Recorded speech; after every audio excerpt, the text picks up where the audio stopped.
And in recent months, horse DNA was found in what was supposed to be beef products. This is what's most controversial. Every year, thousands of live horses are fresh, raw horse meat. You question everything about yourself. Are you really making an impact? Are you really helping animals?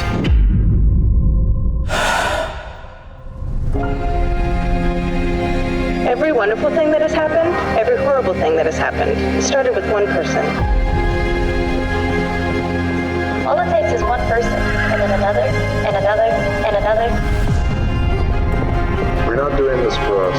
We're doing it for them. The truth, it's about the horses. I'm a strong believer that one person can make a difference. Together, we can make a change.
We're almost at Peaceful Pastures Donkey Rescue, all the way up here in Lincoln, Missouri.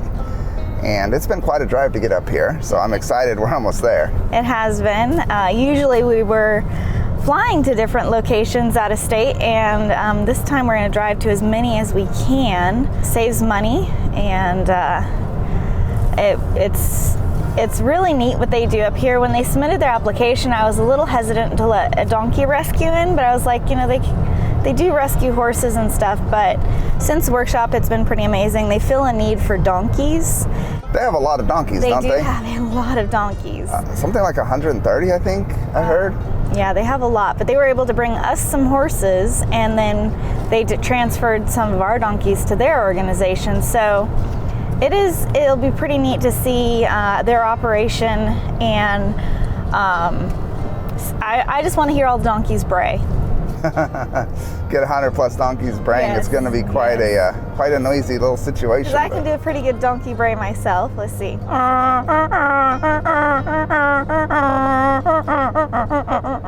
Yeah, pretty good. Pretty good. You speak donkey fluently. Yes, I speak donkey, but I would just love to hear like 100 donkeys braying for breakfast.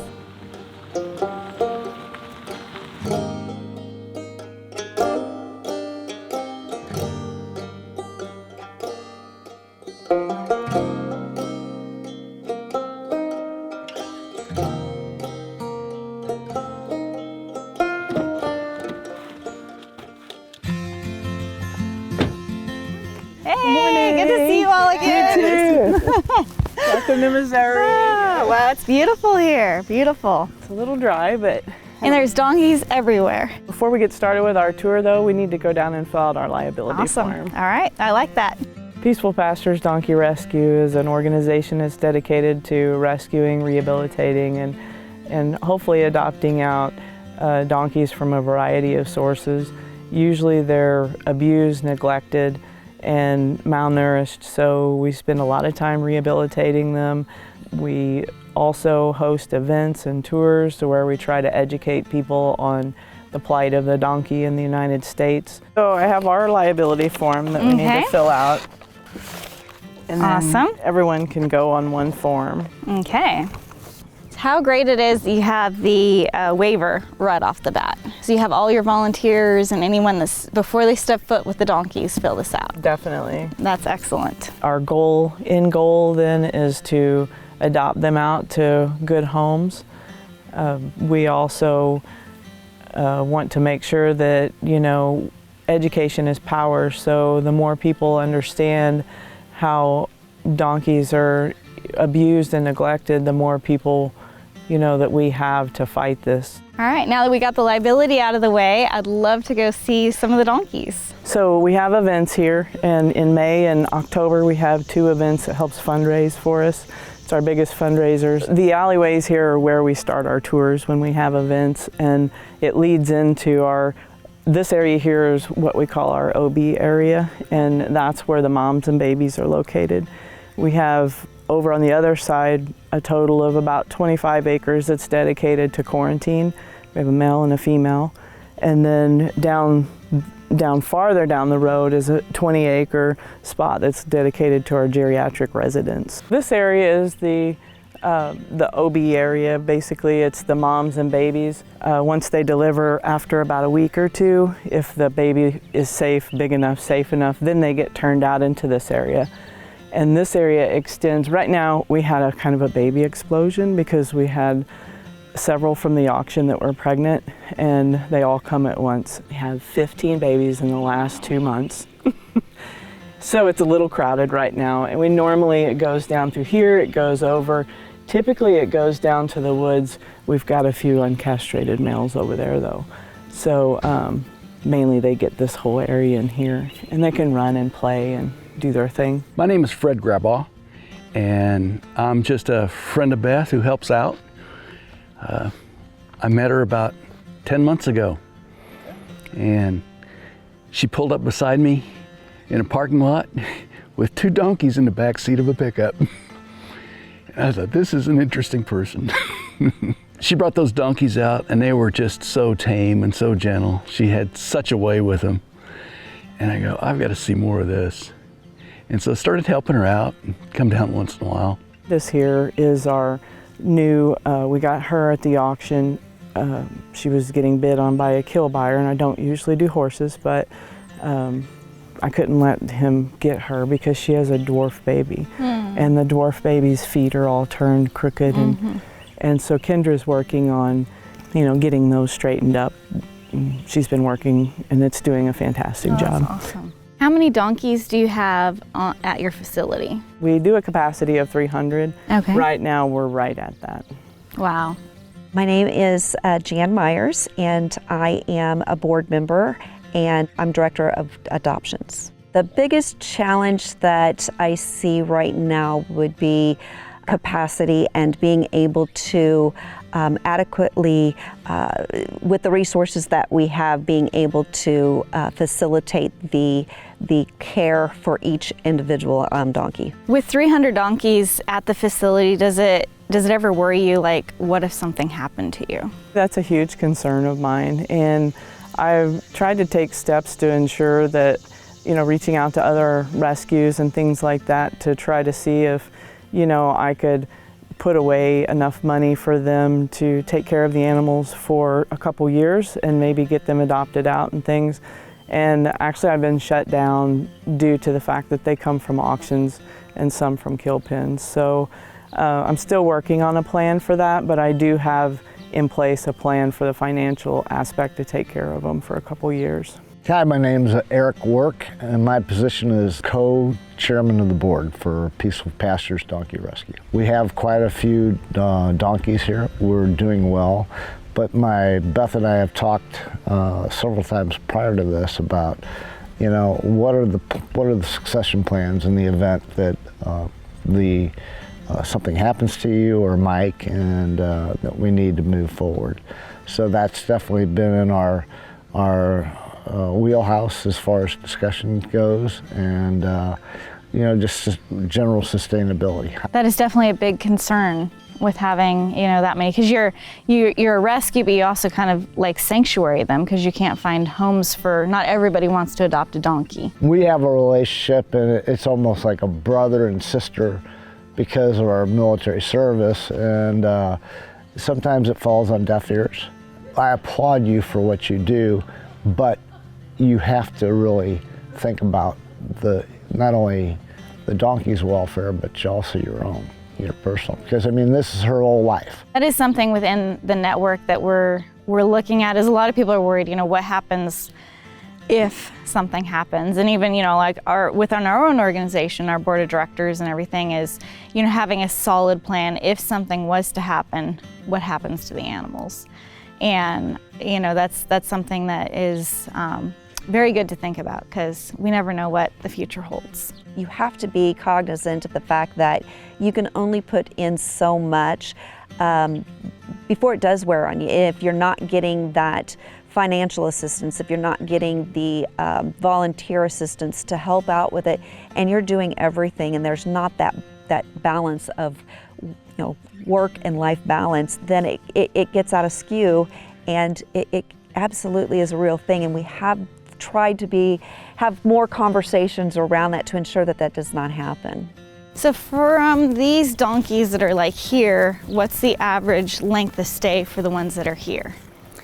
It really varies based on age, and so when we get them, we focus on the worst, and we focus on the worst of the worst. So it may take Kendra a year to reshape the foot to get it to where I would be comfortable with another farrier taking over, or Kendra has to be comfortable with that. My name is Kendra Bench, and I am a co-chair for Peaceful Pastures Donkey Rescue. I'm also a farrier out here. I became involved with Peaceful Pastures Donkey Rescue because I love donkeys. I was in farrier school and we had a donkey day. That was my first experience with donkeys, and here I am. I love them. I think they're great. I come down a few times a month to trim feet, and if Beth needs help doing various little tasks with donkeys. So this area here is where the BLM donkeys are, and I was just kind of doing a little experiment to see, you know, what the BLM program was like. I went over and was able to get 4, and they talked about their beefed up program to make sure that the animals go to good homes and things. And part of that was a 6-month visit, which I've never heard from them, and it's 10 months down. So, so you went and adopted donkeys to see if they came to look. To see how they actually treated the adopters, and if they did what they actually were going to do. And they've done nothing so far, so. Interesting. But anyway, these guys are 10 months.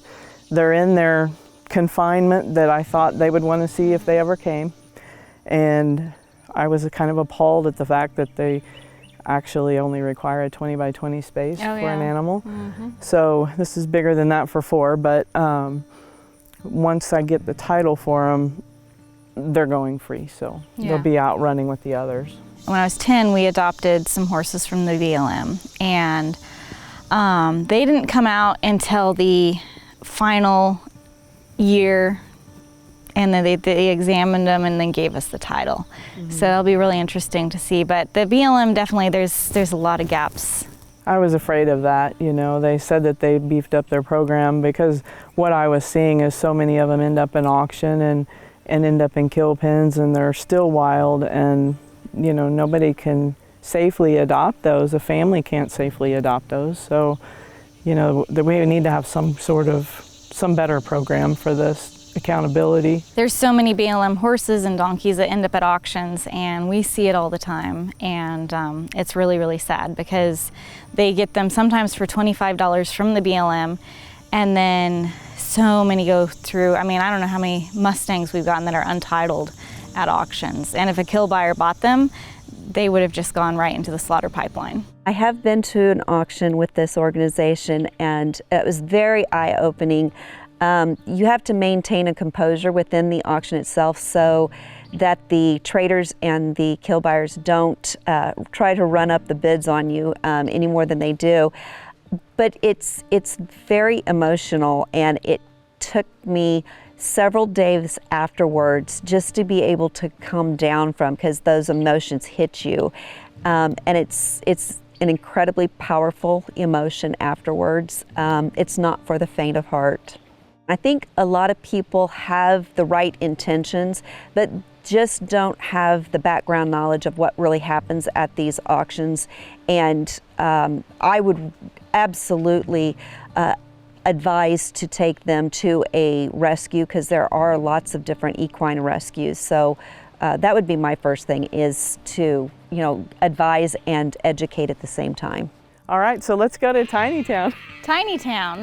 What is Tiny Town? So Tiny Town is the mini area, and we do have a few minis that are located in the outer part with the big standards, but those are the ones that came bonded. So this is mainly where the minis go, and we have a couple small horses. We have a dwarf horse here named Studley, and but mostly it's all the mini donkeys. There's not a lot of them in here. We just adopted out two days ago. It's amazing how she can bring a wild donkey in and get them tame, get them friendly, and makes them much more adoptable. I think she's just excellent at that. But she's been very, very cautious about adoptions. She wants to make sure that the donkeys are treated right. And it's hard for her to let go once she's been attached to the donkeys. But I think she's learning that she has to. How's your adoption program with the minis? It's much easier to adopt out the minis. It seems like that's what everybody wants right now. And we have to be careful, because I know the mini jennies at the auction where we go with the kill buyers, and that the mini jennies will go for $1,200. So our adoption fees are obviously not that. So, I'm afraid of. You just want to screen them carefully. We screen them very carefully. We get people's interest through our website and wanting to adopt a donkey, and they fill out our application. I go through and I vet all of the people, make sure the GPS coordinates are correct for their location. I speak to the veterinarians and the farrier to make sure that there is a good relationship there.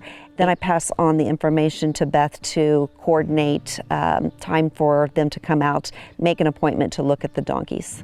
So the next section we'll go to is the big area, and that's about 125 acres, 130 acres close. And that area has the majority of the donkeys in it. So after they've been carefully vetted and go through quarantine, then they come back here. So how do you find the barbed wire works for keeping the donkeys? They don't test. The donkeys don't really test the fences at all. They're easy to move around, so I use a lot of those, and the donkeys don't test those. And then these panels here, we move those around too. So. Yeah, I love panels and the fact they're so portable. Mm-hmm. This is pretty impressive. So how did you get your logo painted on your barn? So we have a local graffiti artist that actually donated this to us. And he came and did this during an event so people could see how he does that as well. It's pretty interesting to watch him. That is really amazing. You did a great job, and how cool to have that where people visiting can get their photos next to it and everything. That's awesome. So tell me about this barn. I see you got stocks in there, and you've got some donkeys separated off. This is our 40 by 80 barn, and we've got 4 stalls. They all have stall cameras. Typically the pregnant ones go in here to have their babies, or if one's wounded, we put them in there. Right now we have 2 sectioned off on the right side, and they're ill.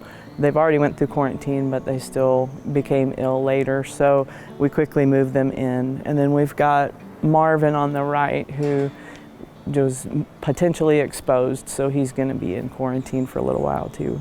Really nice to have a barn where you can have donkeys separated, kind of like a soft quarantine. Mm-hmm. Because there is sometimes you need that soft quarantine. So you have cameras in here. Are you able to watch them from your comfort of your bed? I do actually, and I watched one baby, little bandit over there, be born from my bed. So that was nice. So I watch them from work. So if somebody has a problem, then I can call one of the local people that help me out, and they can come over and help. So it's been tremendously helpful. Have you thought about opening those cameras up like a live birth cam in your OB barn or anything like that? I have, but those cameras won't do that. I'm trying to investigate a little bit about how to do that and maybe actually put a stall cam in the field where they can watch at feed time, because those are the videos that people seem to like the most, is watching them when they get their cookies and things like that. We have a Facebook page, we have a website, and we share a lot of videos about what we do on those places. Our website is www.peacefulpasturesrescue.org, and that would be the best place to find us. So one thing we've done since we went to your workshop was established a shelter policy. And when I give tours and when people come to visit and things, when we end at the barn, I discuss the Full Circle of Life program, and I talk about our policy, which now implements that, you know, we will euthanize and give the last act of kindness if necessary. So everybody has been very receptive to it so far, and I've not heard anything bad, but I just want to make sure that people know that we are, you know, we are treating them appropriately. And then I've also got our fees listed here, and we implemented a surrender fee, which we didn't have before, and we've already got one, Pokey, down in the geriatric area, and his owner sent a surrender fee plus sponsored another animal. So when Kendra and Beth went to the training, we were not familiar with the Full Circle of Life program. It was introduced, it was unanimously accepted by the board, and it started opening up the thought process a little bit more. There's a number of things that we've talked about, such as succession planning and sustainability, but this opened up a new light. I have seen a change and a difference in embracing the Circle of Life philosophy, and just being able to say that whatever animal it is, we will take it in, take care of it, get it the attention, the care that it needs. And that training, she's really brought that back and really appreciated that. She's gotten a lot of good ideas, and I think that's going to help her out a lot. And I think as we continue, just the advice today, she's taken it to heart, and I think she's going to put it to good use. So just asking and, you know, letting people know your needs is part of telling your story. But that's great that the surrender fees are working. And the last act of kindness, logical people know that rescuing animals, a lot of times they're suffering. And a lot of people, when they want to support an organization, they're like, I don't want to support an organization that's prolonging suffering. Because you see some of these rescues and they have, you know, this poor horse that's extremely foundered, and they're just prolonging the suffering, and it's not fair to the animal. And so people can really get behind knowing that you're working with veterinarians, you're going to follow your veterinarian's advice, and if the advice is the last act of kindness, you're going to follow that and not go against your veterinarian, because donors want to know that you're going to be following the professional's opinion and advice. This barn is really, really nice, and I see it looks like you got a hoist over there. Yeah, we have the hoist because we had a donkey that dislocated his elbow, and he couldn't walk. So we can do physical therapy, or if they come and they're so malnourished that they can't really walk, we can hoist them up that way. Usually these stalls are divided into different stalls. I just opened it up for Marvin to have more space. And then the stall cameras, each stall has a little fan to help keep the flies off and things like that. And then we've got a sound system that we play music for them sometimes. Since you're the donkey expert and you play music to the donkeys, what type of music do donkeys like listening to? Well, I find if you listen to heavier rock that they bray a lot more.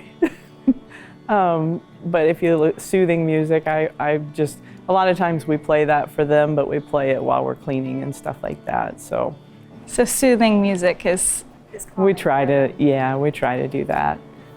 See, if rock and roll and the donkeys start braying and having a party, and then you got the soft music and they all calm down, what about like some jazz? Do they all start dancing? We haven't tried that yet, but maybe we should. I've never thought of donkeys and music and all that, but that's pretty cool. Now we'll head back across the road to the quarantine area, and we have Kendra here today. She's going to do a feet trimming, and we have one donkey with awful feet. That's typically what we get when I think of an abused or neglected donkey. Typically what we get are bad feet and starved, so we need to get those taken care of. Okay, so this area is quarantine. We have girls on the left, and they have several acres that they can roam around in, goes down into the woods. And then we have boys on the right. When I first bring in a load of donkeys from auction, I back them in and put them into this small area here. And this area allows me to examine them, and we'd get their first worming, their tetanus vaccine, and whatever we need to make a plan for how to rehab those. We're gonna trim one of the awful feet. We actually have 2 awful feet in there, and then Fred, and he's just a nice guy to keep him company. Where did the one with awful feet come from? So he actually was at the kill pen in Oklahoma, and on occasion, like, I try not to go to the kill pens because I don't want to support them, but if it's bad and I know that donkey is suffering and he's probably not going to get adopted from or bought from them, I will go down there, and I went for him because his feet are just horrendous. It's hard because we know, like, when we're giving money to the kill buyers, they're going to go and get more. And kind of what we've done at our facility is, if there's so many people that are buying them and stuff, and we say, if you purchase one, you don't have anywhere for it to go, we'll take it. And that has worked really well, because then they arrange the transport and everything, and we just accept it. And that way, as an organization, we're not participating, but if somebody feels called to help that particular animal and get it to us, we will take it. They're going to be trimming a donkey with severely overgrown hooves, and they're just setting up panels to get the donkey in position. This donkey's unhandled, and this is very typical of rescued donkeys to be, unhandled, horrible feet, and this is why it's the need for donkey rescue is so huge, because there's so many neglected donkeys. And glad to see that we're able to be here and be a part of helping this poor little guy, because it's messed up. So with a lot of the donkeys I have worked on here, this is by far probably the worst. We see them get a little bit longer, but not quite so turned. Because I plan to see how hard the hoof is itself before I determine how I'm going to trim it. We'll use a hacksaw on it if it's terribly hard. If it's not hard, I'll probably just do it all by hand, depending on what he can tolerate. With his feet turned the way they are, I would imagine it has stretched out some ligaments and tendons. It will take a while to get him back to where he actually has a normal foot under him. But today I believe that we could probably get a lot of that actually put back to make it a little bit more comfortable. It does take probably close to a year sometimes to get the foot reshaped, just depending on the growth of the hoof that the animal has and how severe the deformity is. So we'll work on getting him back in shape, and in the meantime, he'll get tamed down quite a bit because he's unhandled.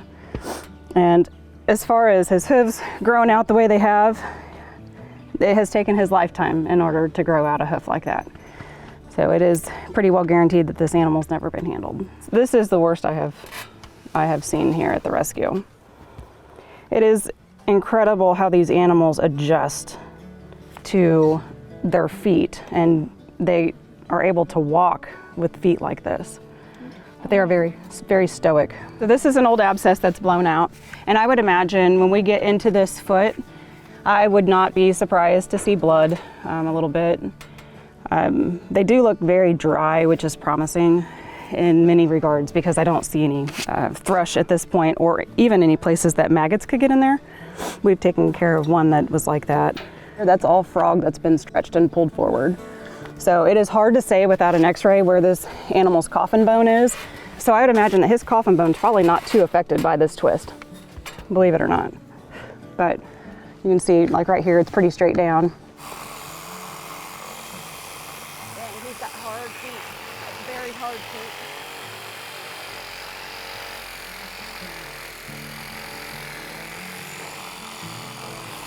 Give him a break. Holy moly. Shoot. He has very, very hard feet.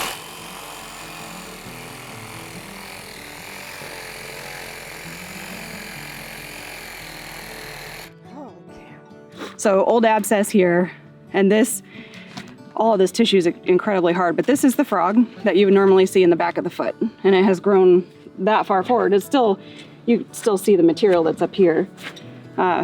These are heels, where they should actually be standing on them rather than them be twisting up facing the sky.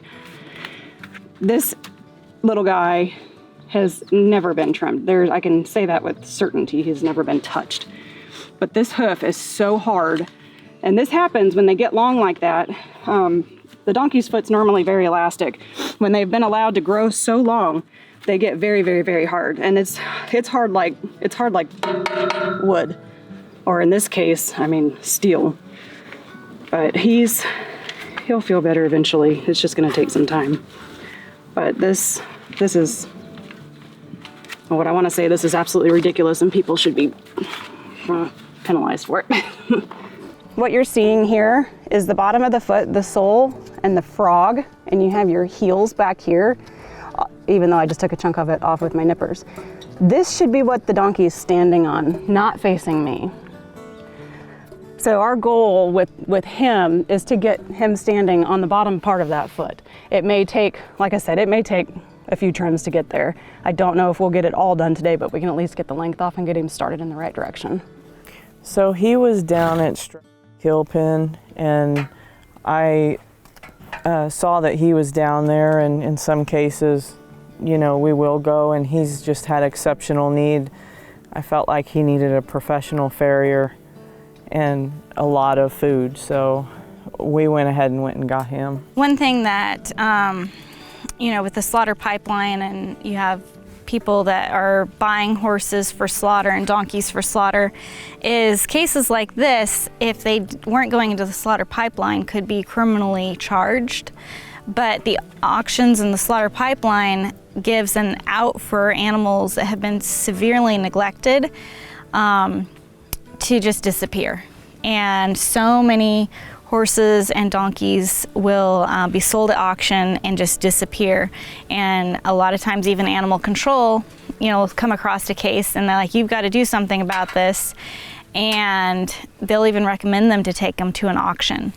There's just lack of resources of good places for horses and livestock it's really sad in the United States. But situations like this, you know, rescuers step forward and they try to help the animals, but we have a broken system in the United States, and people who have animals that neglect them to this point should be the ones getting charged. But as long as there's a slaughter pipeline running within the United States, animals like this are going to continue to disappear in the slaughter pipeline, and people won't be convicted on animal cruelty cases. Because when animal control says, hey, I was out here last week, what happened with the donkey? And they said, oh, we were able to get a new home for it. The animal control says, good, I don't have to worry about a donkey with twisted feet. I have no idea what I'd even do with a donkey with twisted feet. And then the donkey ends up with kill buyers. And that system, that broken system we have in the United States has to change.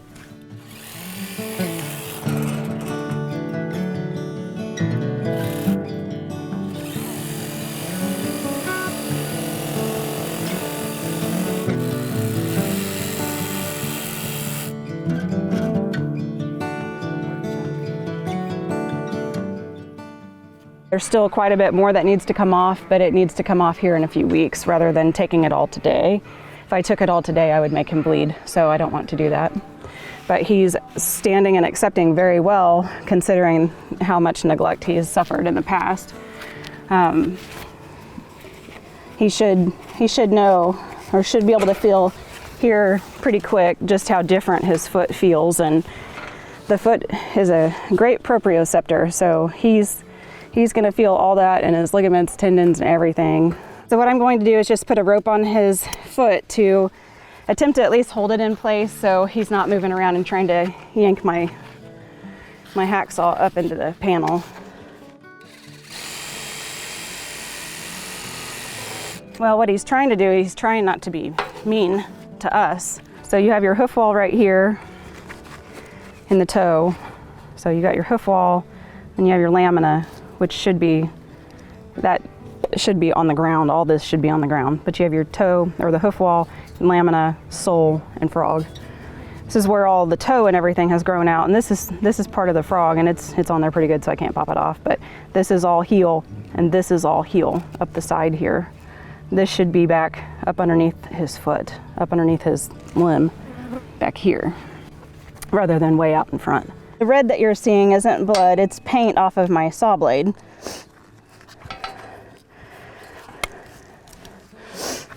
And that's only because the saw had to work so hard to get through the foot. His feet are very, very, very hard. Everything that I'm doing with his foot right now, trimming him, it is not hurting him. There's two structures, I guess you could say, in a foot. One of them is insensitive and the other is sensitive. And the part that is trimmed and that was so neglected on him is the insensitive part.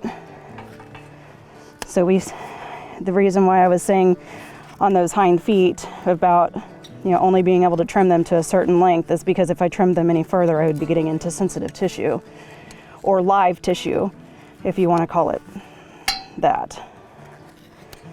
And we don't want to do that because that would make them hurt. And I'd say with his feet being as long as they have been for so long, he's had plenty of pain that he's had to endure. He seems to be quite a bit more comfortable, especially with this front feet. I noticed whenever I set this foot down the first time after trimming his heels back to where they should be, he did a lot of licking and chewing, which is usually a sign that they're more comfortable.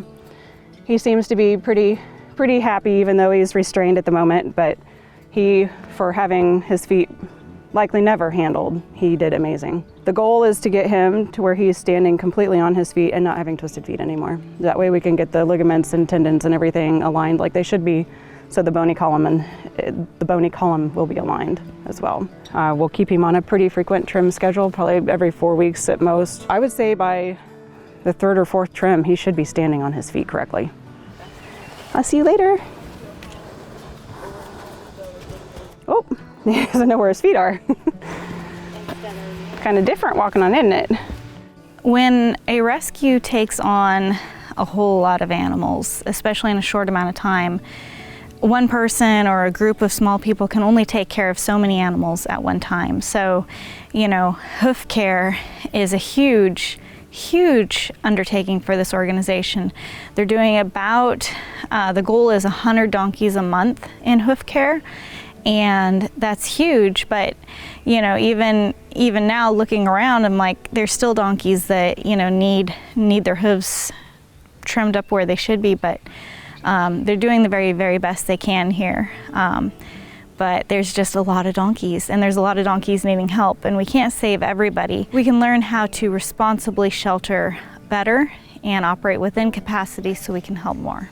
Thank you so much for the tour. It's really amazing. You have such a great place for donkeys to hang out and live, and kind of just wondering what it's all been like. With the workshop was very busy, and we didn't get to really know a whole lot of people there, but kind of tell me about your organization, what inspired it to be what it is, and how long have you been operating, and anything involving this amazing organization you've created.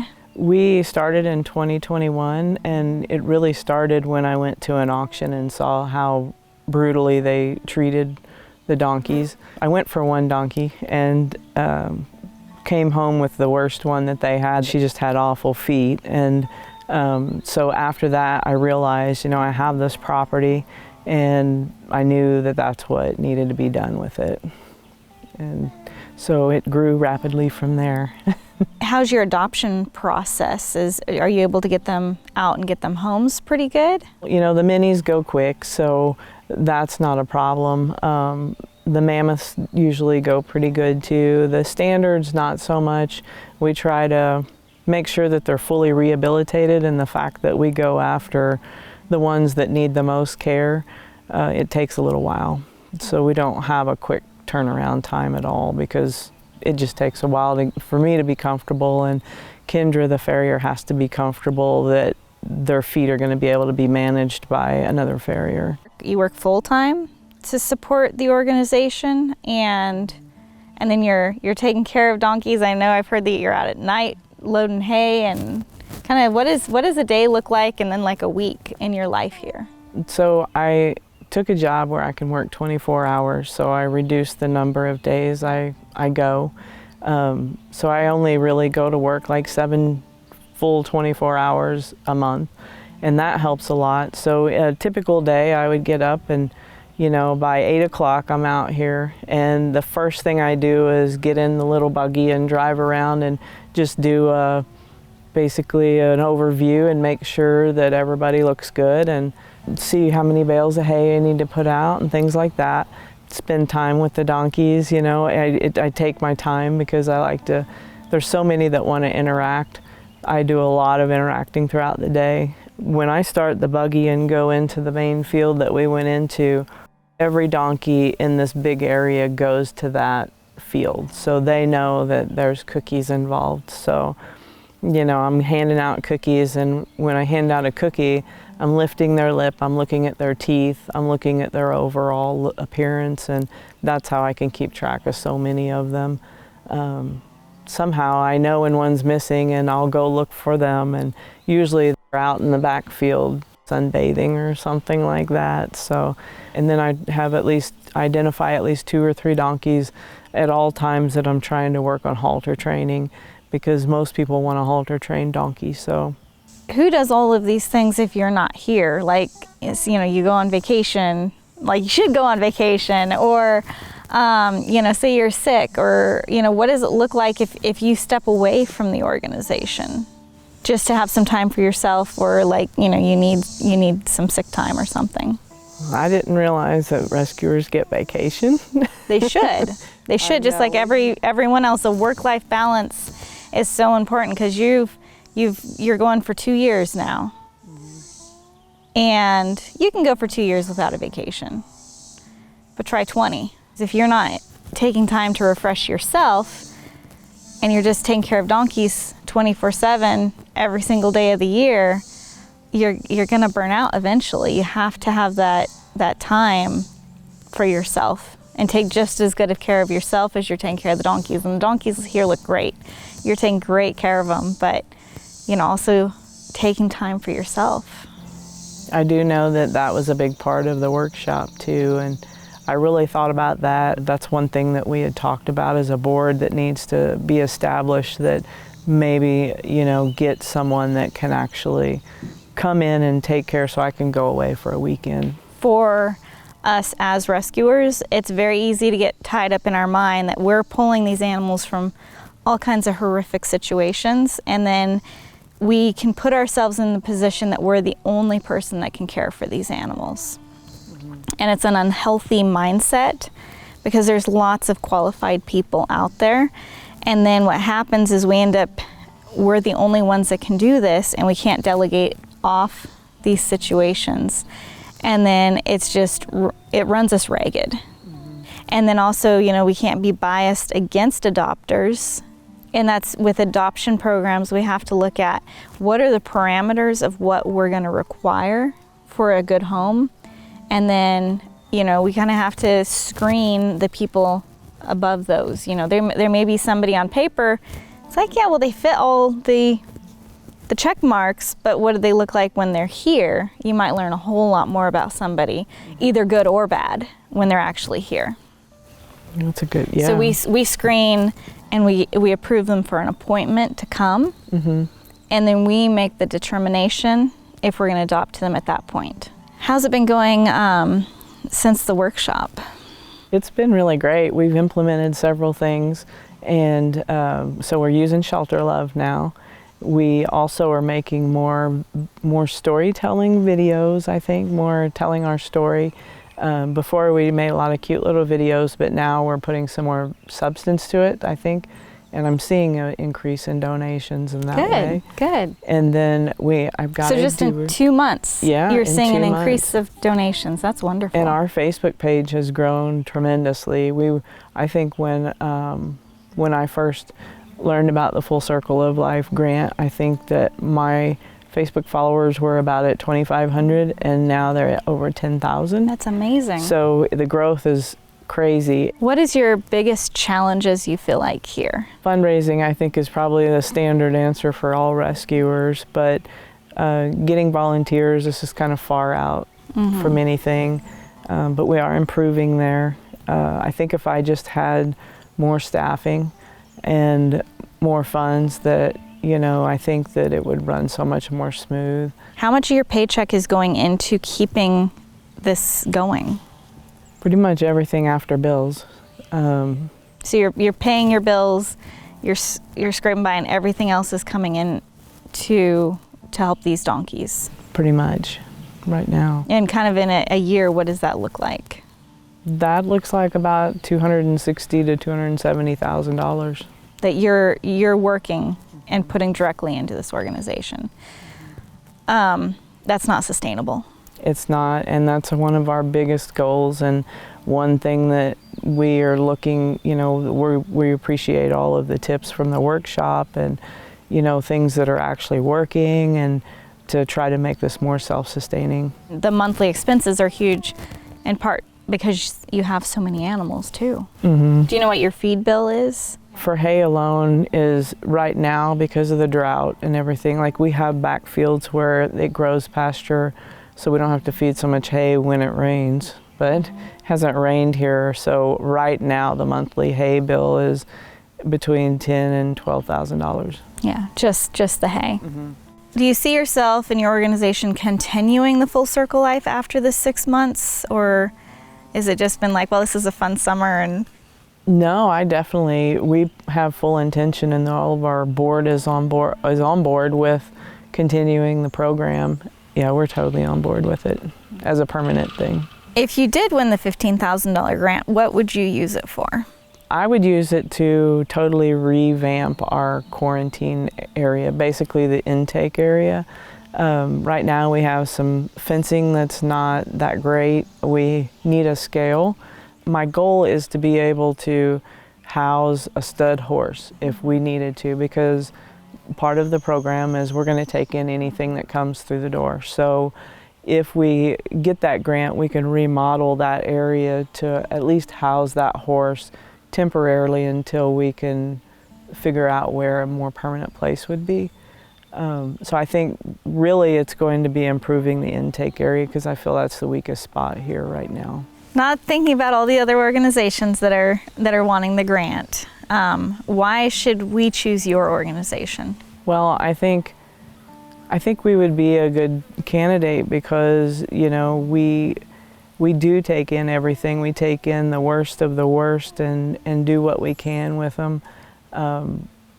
We don't pick and choose, so, you know, we have a lot of need as well, but, you know, our whole hearts and souls are in this, and I think we have this huge need up at the intake area that, you know, this would help a lot of animals, and it would open up our doors to help a lot more. Getting to, you know, like 300 donkeys in 2 years, if you continue, you could have 1,000 donkeys here.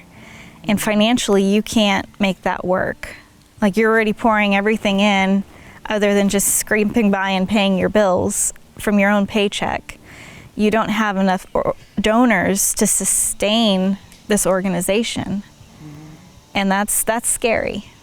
And a lot of that, I need to learn to say no. And because they're either pregnant or have babies, and I've become known for the person to take the pregnant ones, so that has multiplied the number of animals that we have. Yeah, when you're taking the pregnant ones. For me, seeing, you know, like we go to the auctions and, you know, I'll see a semi-truck load up of horses to go to slaughter, and it's like, I would love to save them all, but I can't save them all. And that is one of the hardest lessons as rescuers to learn, is we can't save them all, but we can have an organization that can save as many as we can. But what does that look like? How many can we save within our organization financially, responsibly, and still have that work-life balance? Mm-hmm. That's hard. Thank you, sir. So this is our haunted hayride, but our field is back here. That it looks like there's not that many out here, so we should catch them. I bet you could get a whole lot of jeepers out here to ride this trail and run into donkeys and see your stuff. If the donkeys will come out when everybody's here, they may this year, since it's like the second annual.